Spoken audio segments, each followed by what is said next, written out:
Alright guys, today on Louisiana Beer Reviews we are looking at natural ice. This is an Anheuser-Busch. We did this last. Or AB InBev.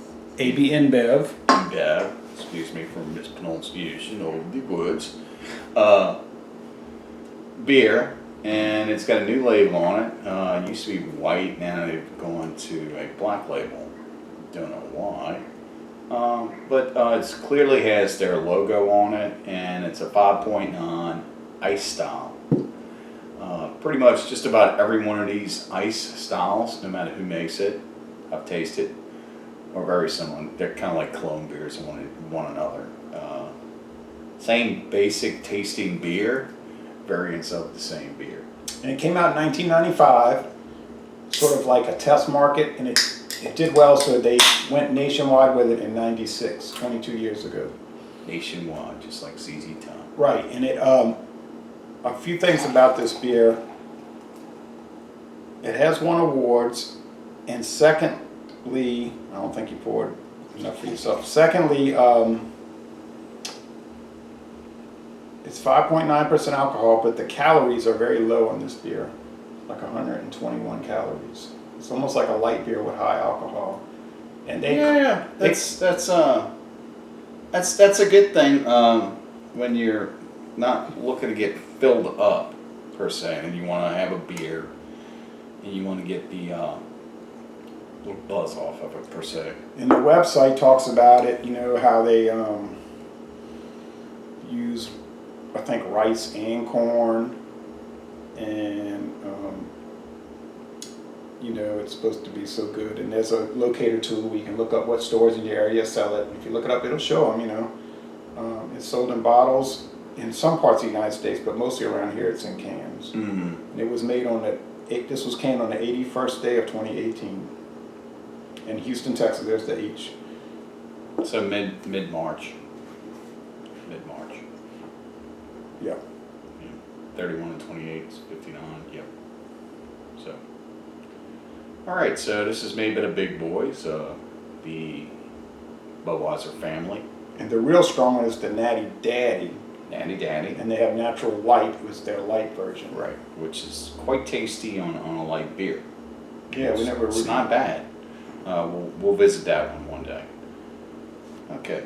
So mine has a lot more head because you think that that's darn near about the same. Yeah. It's a little lighter than the Old English that we did. Give it take a half ounce one way or the other. Yeah, it's pretty close. It's a little lighter than the Old English because that one was more deep gold and this is just gold. And this one's golden and it's got a clear and bubbly. And I can get got these. that adjunct rice corn going on. What is it, about $4.40 a 6-pack of pints? It's right at about $6. Oh, it's more expensive out here because where I live, I can get it kind of cheap. I'm not going to chase down $1 for 20. Right, I'm just saying. I'm just talking about. It's whatever's in the neighborhood. Yeah. And it's got that slight ice smell that you get. Yeah, because they bring the beer down to freezing, and when it forms ice crystals, they push it through this filter, and the filter catches the ice crystals, so you get a higher concentration of beer. Yeah, it's almost like that when you put a good steak in the freezer and you don't prep it well, and it's got a little freezer burn on the end of it, but you cook it anyway, and you're like, I spent a lot of money on this steak, I'm going to eat it. I never did that. And then you just like pull it out, and you're just like, okay, instead of cutting that little piece off and throw it away, I'll go ahead and try it. And it's kind of got that smell to it. I don't think they're trying to. They're trying to make. Smell. Yeah, they're not trying to make a beer with a freezer burn smell, but like I always tell people, you got to call it like you see it. I'm just smelling sweetness and like faint beer, like stereotypical lager beer flavor. Tastes good. It's got a slight burnness at the end. Very slight. I think this is the one I said it had like a banana flavor to it. I'm not getting any of that. I picked that up. Like a Belgian yeast? Yeah, and there's a little bitterness at the end. The body's kind of light. It's really crisp. Oh, and Natural Light, the original one from 1977, that was the first beer in space. Just in case you needed to know that. If I'm not mistaken, Natural Light was the precursor to Michelob Light. It came out in the same bottles. It was 1977, and then Michelob Light came out in 78, so that could be true. It came out a year later. So I do believe that Natural Light was the precursor to Michelob Light. Now this one says lager, but I noticed that the Keystone Ice has always said ale, always. I've got cans back to the original 94 design, and they always say ale. So I don't know if from Coors Brewing, you know, if Keystone is literally an ale. I don't know. It says it on the cans. Doesn't matter, but it does say that anyway. Tastes good. I mean, it's good, clean. It's a light-bodied. Be better for summer than the other one. Yes. But you could still get screwed up because it's 5.9. Because it's 5.9, you have to watch it. I would suggest in the hot weather The to light. go with the Natural Light version of this.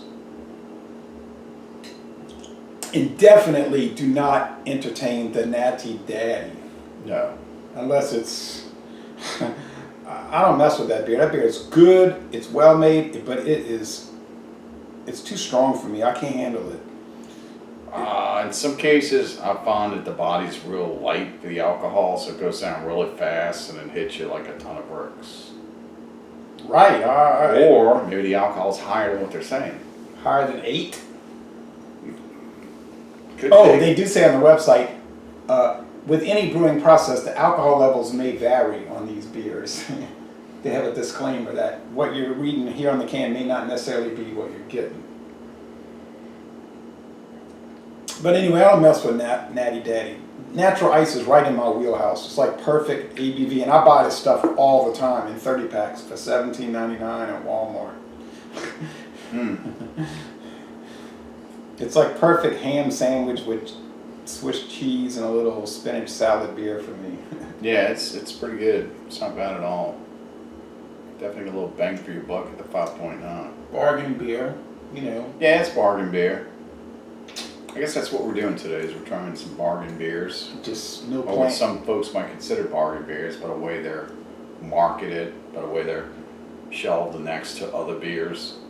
Some people would call them trash beers. Yeah, well, you know, every beer has its place.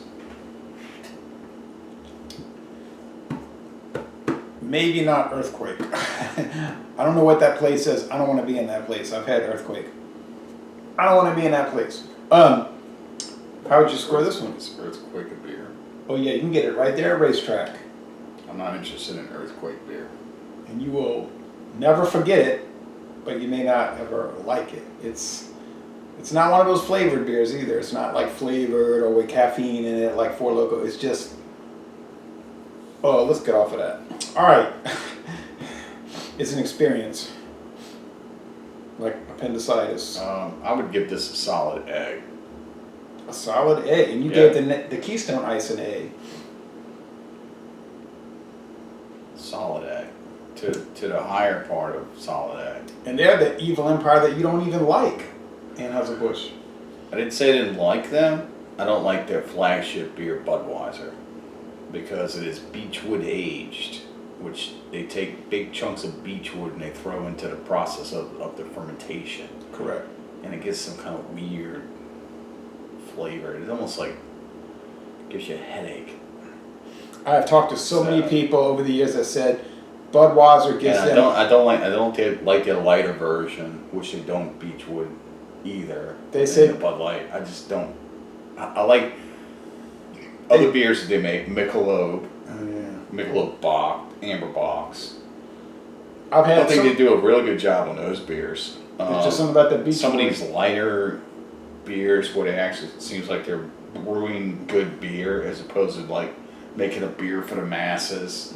You know, where they have the Bud Bowls and you know they put your NFL team on a Bud Light can and oh I gotta go get that because it's got a Florida Lee on it or it's got a Dallas Star on it or something like that. You know, it's just stupidity.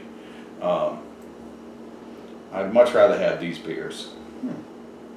I've talked to so many people that said Budweiser gives Sleepers. them a dirty hangover.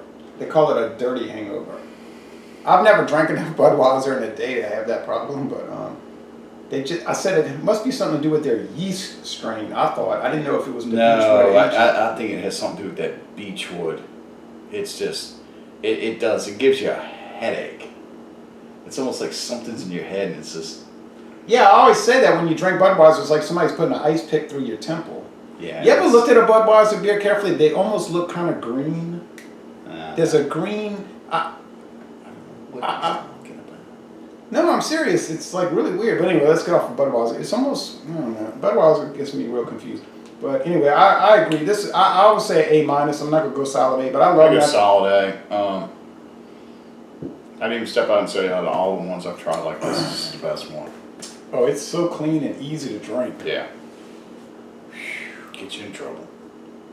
Get you in trouble. But it won't make you feel sick like all those flavored things that you see people drinking at the Now LSU. it's not as good as that Gold Bull we had. And that was 8.5. Talk about get somebody in trouble. That Gold Bull is the best. Of the macros. We got to go to West Louisiana on a road Then trip. we will go to West Louisiana, so. And it's so cheap out there, too. All right, so ladies and gentlemen, Bon Relay, thanks for watching this video production. Y'all come on down to Jefferson Parish, Louisiana. We do make a trip out.